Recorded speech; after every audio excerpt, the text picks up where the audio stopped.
When Baraka was first introduced in the Mortal Kombat franchise back in 1993 with Mortal Kombat II, I had no idea that he would go on to become such an important character. His first appearance was all about his monstrosity, his forearm blades, and a face full of razor-sharp teeth that made him so intimidating. For a long time, that was all anyone needed to know about him because he was portrayed as a savage monster that you hoped wouldn't be selected as your opponent. However, after almost 3 decades, the franchise has tried to answer the question in 3 or 4 different ways. The fans have been intrigued to find out more about Baraka's species, the Tarkatans, where they come from, and why Baraka is the way he is.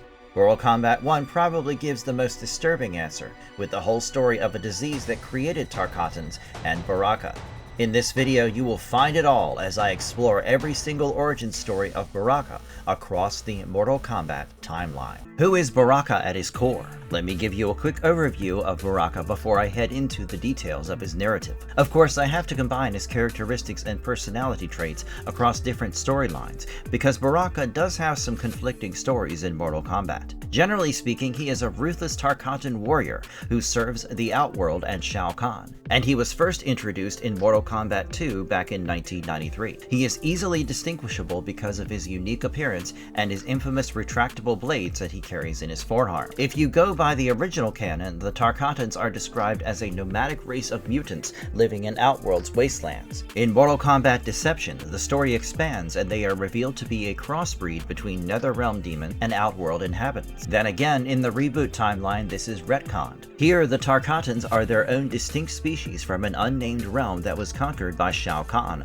before the events of the game. Finally, in Mortal Kombat 1, the condition of the Tarkatans is said to be a result of a deadly disease that transforms individuals into Tarkatan-like beings. Baraka is one of the Tarkatans who stand out for me because of his fierce and opportunistic nature. He is not your regular loyal minion, and he is unpredictable enough to not be dedicated to a cause. In Mortal Kombat 1, however, he seems to be dedicated to his fellow Tarkat sufferers. The story of the creation of this character is also very interesting because what was originally conceived was a savage barbarian demon warrior named Rikuo, who would fight for the pride of his people. This concept morphed into Goro first, and then Baraka was created. So you can see where the inspiration behind the character comes from. Origin stories across timelines and media. Mortal Kombat II, 1993, the debut as the Tarkatan General. In Mortal Kombat II, Baraka makes his first appearance as one of Outworld's most frightening new warriors, and his story is simple but really effective. He is not introduced as a noble rival or a tournament celebrity,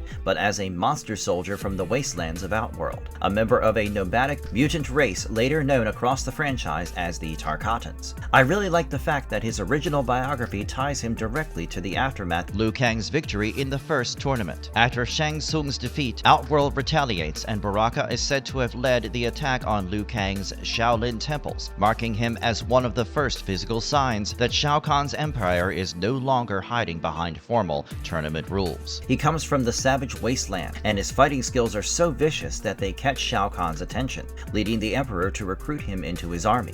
In terms of appearance, Baraka was designed to look instantly inhuman with his pale, bald, muscular, hunched-forward appearance, with a monstrous face, long sharp teeth, a wide predator-like mouth, and 2 retractable blades that burst from his forearm. Even among Mortal Kombat 2's darker roster, he stands out because he looks less like a martial artist and more like something dragged out of an Outworld nightmare. His entire visual identity tells the player what kind of fighter he is before he even moves. He is fast, savage, ugly, direct, and built for close-range butchery. His powers and fighting style are based around those arm blades. In the gameplay, he can slash with them, fire a blade spark projectile, shred opponents at close range, and attack with aggressive kicking combinations, giving him both ranged pressure and brutal melee offense. His fatalities push that image even further, making him feel like Shao Kahn's living executioner rather than just another tournament entrant. Story-wise, Baraka's role in Mortal Kombat 2 is that of an Outworld enforcer, one of the bodies Shao Kahn throws between Earthrealm's heroes and the throne of Outworld. His major implied conflicts are against the Earthrealm warriors who enter Outworld after Kahn lures them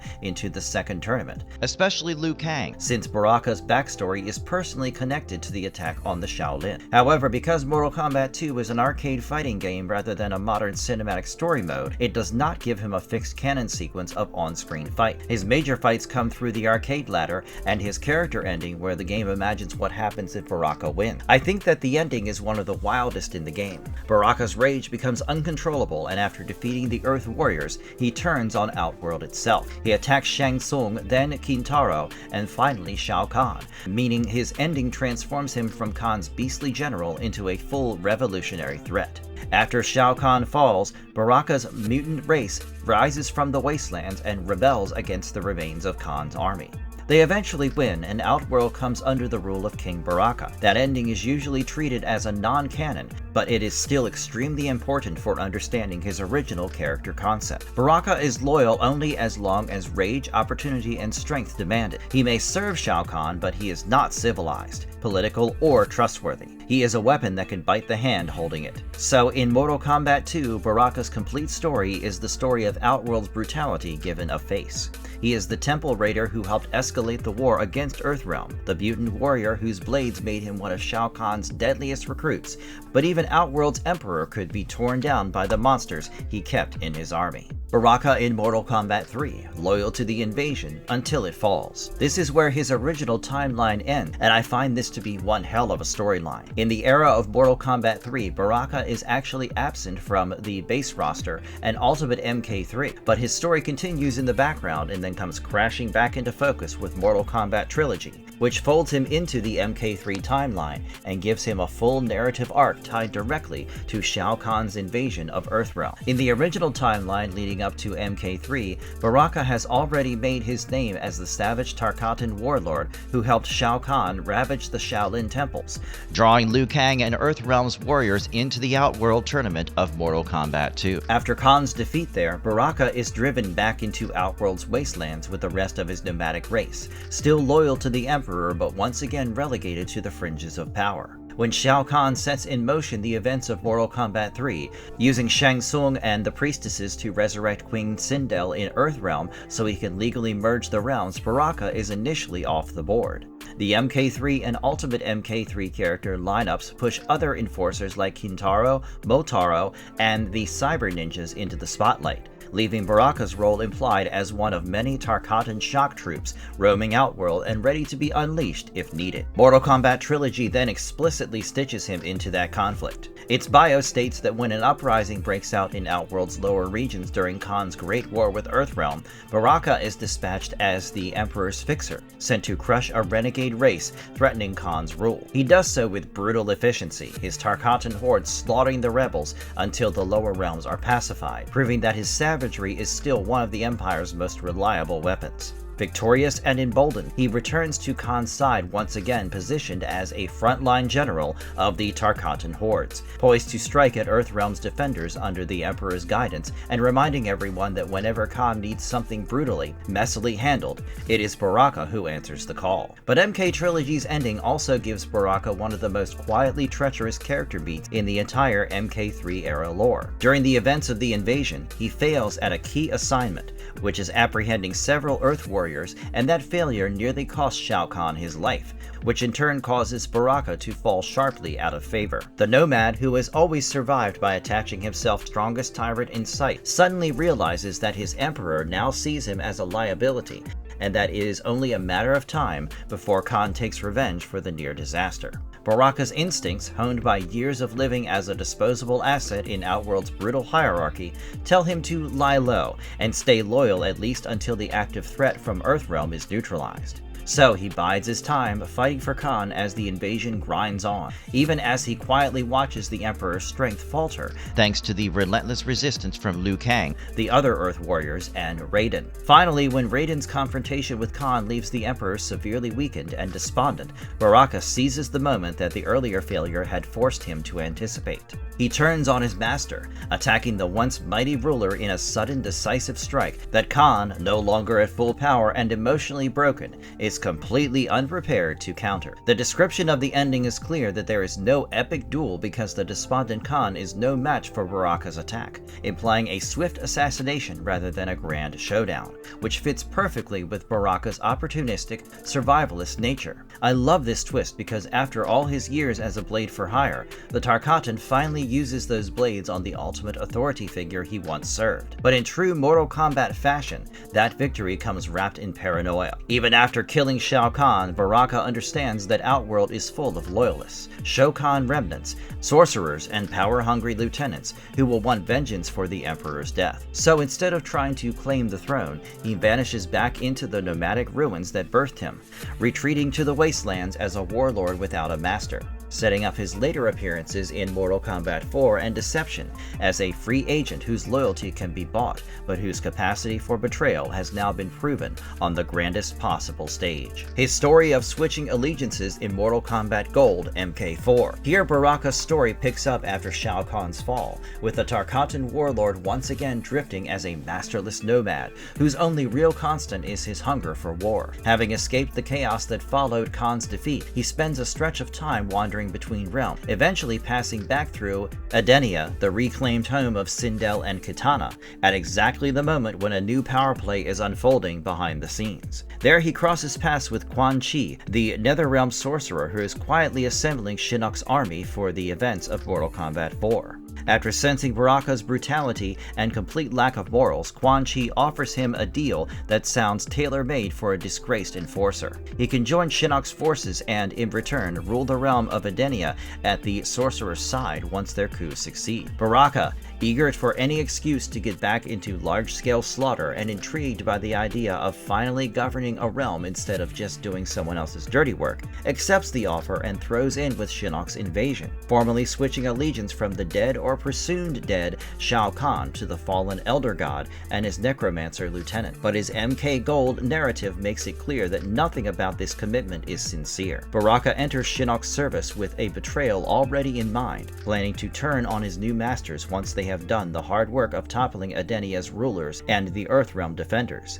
then claiming true power for himself when they are weakened or distracted. This folds perfectly into his established pattern from the MK2, MK3 period, where he served Kahn loyally only as long as the Emperor looked unbeatable, then seemingly murdered him in weakened state. Now with Shinnok, Baraka repeats the cycle on a grander cosmic stage, gambling that an Elder God's forces can be milked for conquest and then discarded when they no longer suit him. However, just as in earlier games, his ambition outruns his actual leverage. Shinnok is decisively defeated by the combined efforts of Liu Kang, Raiden, and the other heroes during the Mortal Kombat 4 conflict, and with the Fallen God's army shattered and Quan Chi's schemes exposed, Baraka never gets the opportunity to pull the trigger on his planned double-cross, and his dream of ruling Edenia evaporates the moment his would-be patrons lose. Canon sources don't detail a specific MK4 ending for him the way they do for the trilogy, but later retrospectives and lore summaries describe this period as another failed grab at true authority.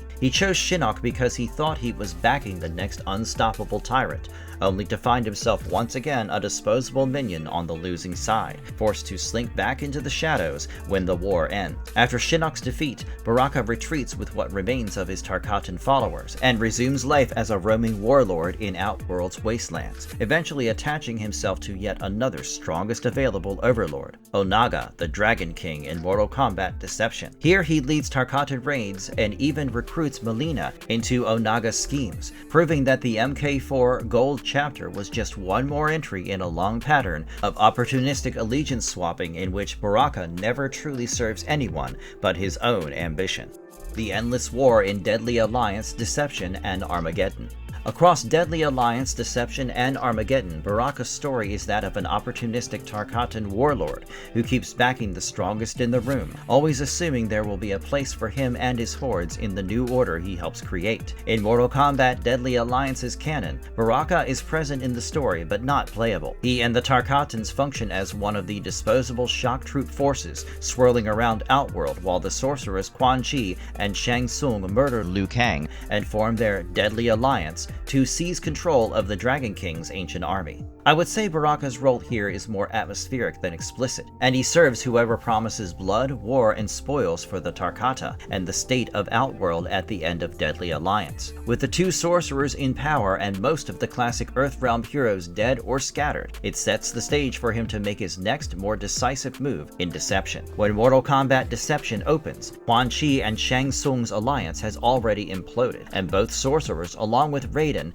are annihilated in battle by the resurrected Dragon King Onaga, who intends to reclaim his empire with the Kami Dogu relics and a mind-controlled army. Sensing another power shift, Baraka leads the surviving Tarkatans in pledging their loyalty to Onaga, reasoning that the Dragon King offers better prospects than a shattered Outworld court, and believing that the Tarkata, long treated as expendable mutants, could finally carve out a permanent place in his new regime. Baraka even recruits Mileena to Onaga's cause, using her resemblance to Kitana to have her impersonate Edenia's princess and keep Edenian resistance fractured, while Onaga consolidates power, a scheme that fits Baraka's trademark mix of brutality and crude cunning. Throughout Deception's era, Baraka and his Tarkatan legions serve as Onaga's enforcers, helping him hold territory in Outworld's wastelands and proving the frontline muscle against scattered forces of Raiden's former allies, until Onaga is ultimately overthrown and the realms slide toward total war. That spiral leads directly into Mortal Kombat Armageddon, where every major combatant gathers at the Pyramid of Argus to seize the power of Blaze. Baraka enters this final conflict still the quintessential henchman, but his personal ending reveals what happens if he is the one who reaches Blaze first. In that ending, after defeating Blaze and absorbing his power, Baraka summons his former master Shao Kahn and Onaga to the top of the pyramid and gives them a stark ultimatum. He asks them to submit to Lord Baraka or die, and they attack instead. Baraka's arm blades surge to twice their normal length, allowing him to impale both tyrants through the heart and hurl their corpses down the pyramid, symbolically ending a lifetime of servitude in one violent stroke. With the two great emperors dead, Baraka immediately turns to the question of consolidating his rule, deciding he needs a queen. He offers Mileena the position, and she chooses wisely, implying that a Tarkatan-Edenian power couple now sits atop a brutal, Tarkatan-dominated Outworld in this non-canon outcome. I think it is worth noting here that Baraka never really wins permanently. All we have seen is his fierce participation in someone else's war, which is probably what keeps him away from the primary antagonists in the series.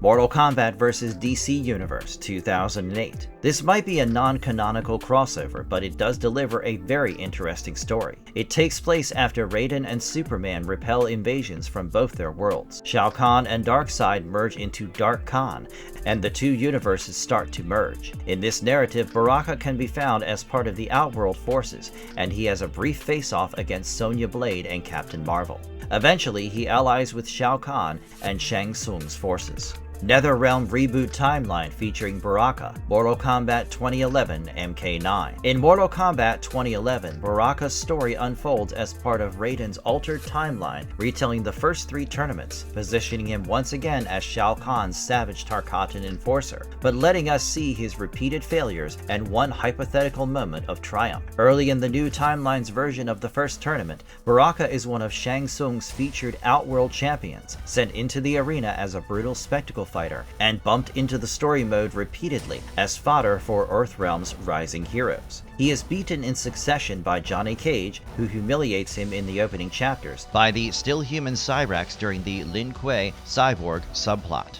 and later by Jax as the Special Forces push deeper into Outworld's operations, underscoring that Baraka is dangerous but ultimately outclassed by the narrative's protagonists. When the story shifts into the retold Mortal Kombat II events, Shao Kahn promotes Baraka back to his classic role as commander of the Tarkatan hordes, and uses them as shock troops in a renewed incursion against Earthrealm, with Baraka leading Tarkatan forces during the invasion, and acting as one of the most visible non-boss threats Earthrealm warriors repeatedly cut down across the campaign. In the Outworld chapters focused on Kitana and Jade, Baraka appears again as a persistent obstacle, deployed to crush rebellion and reinforce Shao Kahn's rule, only to be defeated by Jade as she and Kitana begin to question the Emperor's lies and pull away from his regime, further cementing his function in MK9's story as a symbol of Outworld's brute oppression that the heroes must literally slice through. Outside the main narrative, his arcade ladder ending reveals an alternate fate that fits his opportunistic history. In this scenario, Baraka remains Shao Kahn's trusted enforcer during the invasion, but when a supposed Shao Kahn finally falls just as Earthrealm is about to be conquered, the Shokan and Centaurian allies rage that Baraka has murdered their master until the corpse transformed, revealing it was actually Shang Tsung in disguise, trying to steal the realm for himself. Baraka boasts that he recognized the sorcerer's scent and tore out his throat before the deception could succeed, and Shao Kahn, still alive and now in complete control of Earthrealm, rewards this brutal loyalty by replacing the Centaurians with the Tarkatans as his favored race, confirming Baraka's long-sought dream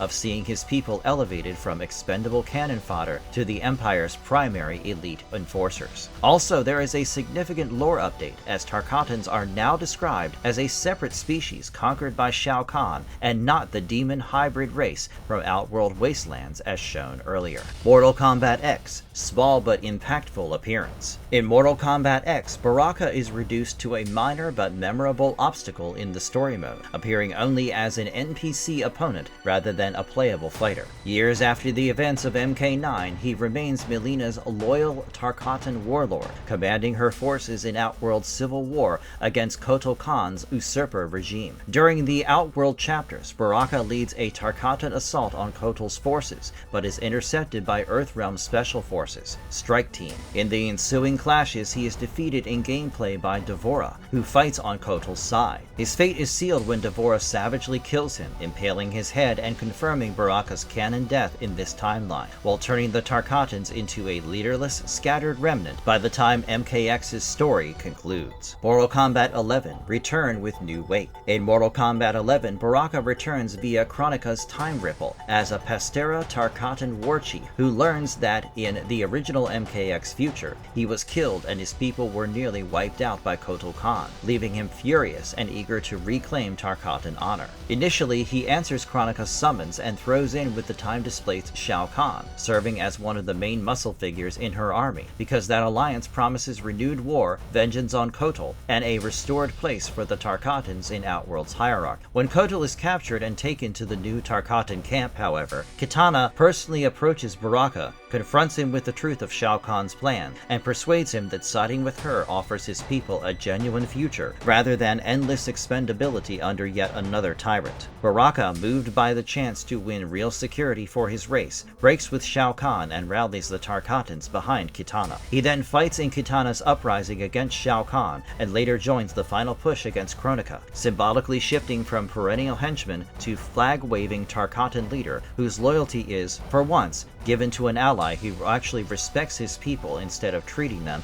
as disposable shock troops. I find this storyline particularly important because of how it redefines the side of Baraka that we hadn't seen before. Mortal Kombat 1, The New Era 2023. This is my favorite storyline featuring Baraka because it humanizes him and adds a whole new dimension to his character.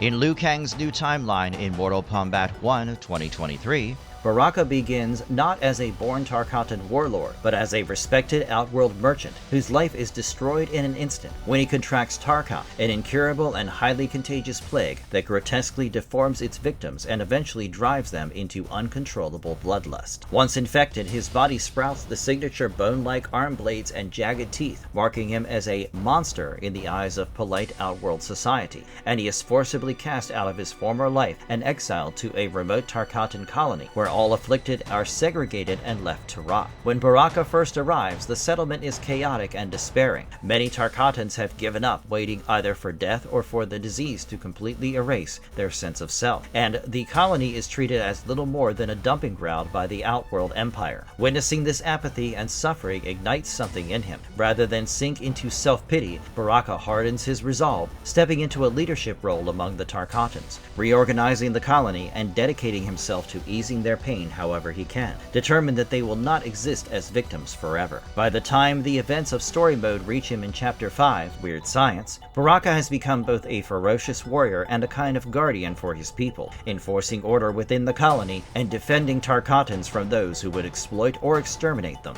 His path crosses with the Earthrealm heroes when Liu Kang's chosen champions, Kung Lao, Kenshi, and others are drawn into Outworld's simmering crisis around the Tarkat plague and the political power struggle involving Empress Sindel, Princess Melina, and the machinations of Shang Tsung and Quan Chi. Baraka initially treats outsiders with deep suspicion, as Tarkatans have long been viewed as expendable subhumans by the Outworld elite. But he also recognizes that understanding the origin of Tarkat and stopping those weaponizing it may be the only way to save his people from extinction. Throughout his chapter, he vows both to protect the colony and to uncover how the plague is being spread, confronting Shang Tsung's grotesque experiments and seeing firsthand how Tarkat is being twisted into a tool for war rather than treated as a medical crisis. This experience reinforces his transformation from a passive victim into an active, tragic hero. He fights alongside Earthrealm's warriors when their goals align, not out of loyalty to Liu Kang's grand design, but because every enemy defeated and every plot exposed means one less threat looming over the Tarkatans' fragile existence. By the end of his arc in MK1's narrative, Baraka stands as the de facto leader and protector of the Tarkatan colony. Baraka in the comic books. There are some notable comic book appearances featuring Baraka, and the Malibu comic series Baraka takes on his solo journey, which some major characters also don't get. This one-shot special focuses on Baraka's personal agenda outside the main tournament, and the story follows his journey as he protects a blue-skinned Tarkatan child named Nanya from Scorpion and his undead army. Here, the Tarkatans have rebelled against Shao Kahn, and as a result, he has replaced them with Scorpion's undead army. The comic issue follows some gritty action, and it is definitely going to be worth your time. He has also featured in John Tobias Collector's Edition comics, Mortal Kombat II, and here he is a part of Shao Kahn's invading forces, in line with the main narrative. He is notably absent from most of the MKX comic run, and this is consistent with his in-game death between Mortal Kombat 9 and Mortal Kombat X. Movie appearances of Baraka, including the most recent. Of course, a character as interesting as Baraka finds mention in the Mortal Kombat movies as well, and he first appeared in the film Mortal Kombat Annihilation back in 1997. Here, the role was played by Dennis Kiefer, and he was restricted to a limited role as one of Shao Kahn's monster warriors. He was simply presented as a physical threat, more of a creature feature vibe than any real character development. However, this was the only live-action appearance of Baraka until the recently released Mortal Kombat 2. In Mortal Kombat 2, the movie introduces Baraka at a crucial juncture as the Earthrealm warriors desperately seek a way into Shao Kahn's castle. They come across a tunnel in Outworld where Tarkatans live, and Baraka is their leader. Initially, he refuses to help the warriors against Shao Kahn, but Johnny Cage riles him up enough to be challenged to a fight. It is a hilarious fight sequence, as the brute force of Baraka is up against the quick thinking and smart moves of Johnny Cage. Eventually, he lands a brutal nut punch to make Baraka go from hating him to admiring him. He then agrees to help the warriors through the tunnel networks, and the movie ends with Cage now a fabled hero among the Tarkatans. I am guessing that you will see more of Baraka in the upcoming movies as well. You will also find Baraka in the animated films like Scorpion's Revenge and Battle of the Realms, where he appears as a part of the Outworld forces. In Scorpion's Revenge, he is part of Shang Tsung's tournament muscle, and in Battle of the Realms, he features as a part of Shao Kahn's invasion arc. So it has been quite the journey for Baraka, hasn't it? I mean, he has gone from being a jagged-toothed monster in 1993 to someone who has a tragic backstory, and if you go by the recent movie narrative, he is even a helping hand for the Earthrealm warriors. I think it is important to see him beyond his animalistic and savage presence in the games, and I would love to hear from you in the comments below on which version of Baraka you like better. Is it the savage enforcer of an evil empire, or the story of a sick man who wants to become the voice of his people? If you appreciate the efforts to bring you this content, please hit the like button and subscribe to our channel for more such videos.